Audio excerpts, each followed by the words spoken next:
La domenica mi lasci sempre sola e te ne vai a vedere la partita del Messina. Perché? Perché te ne vai e te ne fotte pure me.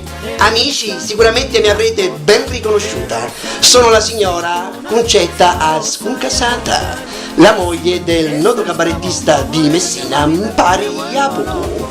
Ebbene sì, una donna, quando resta a casa da sola, che quel disgraziato del marito se ne andava, si vita la partita, che va a fare poi? Cosa fa la cosetta? Cosa fa cosa calana? Pulizia, stira, lava. Poi giustamente una donna si sente stanca, cosa fa? Se ne va a bere, stanza in braccio e si va alla televisione. Gira che ti gira canali, all'ultimo cosa trovi? Un programma, mi dovete credere, dove si parla della famiglia. Dico io, una volta la famiglia era composta, c'era un mascolo che faceva marito, una femmina che faceva moglie e c'erano pure i figli.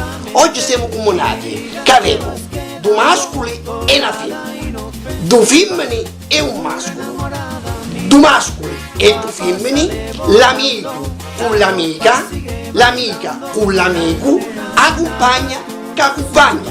È giusto? A tal punto che poi ci troviamo con i figli del primo marito, del secondo marito, da prima moglie, da seconda moglie, dell'amico, dell'amica, del compagno, da compagna.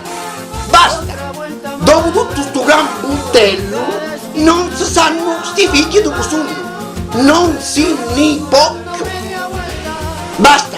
Adesso la signora Concetta Ascuncasata vi augura buon carnevale, bene, mangiatevi i petti cannola, mangiatevi la pignolata, poi facete una bella mangiata di chiacchiere, che per chiacchiere i messanesi e ne volevo fare chiacchiere, ma poi soprattutto andatevene a vedere i carri. Ora appena sono qualche brutto sgraziato da mio marito, io appena mi vita così bene ci chiama gelosia. Se non mi può abbattare i carri dopo che si è vista la partita, gli avevo cose non ci contate. Basta, io adesso non ho più niente da dirvi, mi stancai, sono stanca, non ci faccio più i parari.